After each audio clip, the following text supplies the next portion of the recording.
অনেক দিন পর আমি আবার জাদুঘরে আসলাম। আসার পর দেখলাম অনেকেই ঘুরতে আসছেন, কারণ এখন আবহাওয়া চেঞ্জ আসছে, শীতের দিন। আর শীতের দিনে কিন্তু সবাই ঘুরতে চায়, অনেক অনেক জায়গায় ঘোরার জন্য ব্যস্ত হয়ে যায়।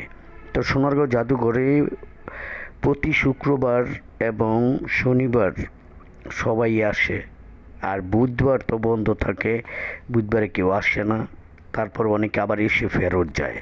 তো আমার ভিডিও যদি আপনাদের কাছে ভালো লাগে, লাইক কমেন্ট করে আমার পাশে থাকবেন। প্রতিনিয়ত আরও সুন্দর সুন্দর ভিডিও আপনাদেরকে আমি উপহার দেব। বাট আমাকে নতুন কোনো কিছু করার জন্য আপনারা উৎসাহ দিবেন, এটাই আপনাদের কাছে আমার আশা করি। এখানে এখন শীতের কাল, শীতকালে কিন্তু সবাই ঘুরতে আসে। আপনিও আসছেন কিন্তু জাদুঘরের। এবার জাদুঘরের মেলাটা মনে হয় নাও হতে পারে, কারণ এখন পর্যন্ত আমি দেখতেছি কেউ কোনো প্রিপারেশন নিচ্ছেন না, মেলাটাকে নিয়ে কেউ কোনো চিন্তা ভাবনা করতেছেন না। তো আপনারা যে যেখানেই থাকেন না কেন, যার সামনে আমার ভিডিওটা পড়বে, লাইক কমেন্ট করে আমার পাশে থাকবেন। আরও সুন্দর সুন্দর ভিডিও আপনাদেরকে আমি উপহার দেব। ভিডিও সবাই সব জায়গায় করে, কন্টেন্ট ক্রিয়েটর ভরে গেছে বাংলাদেশ।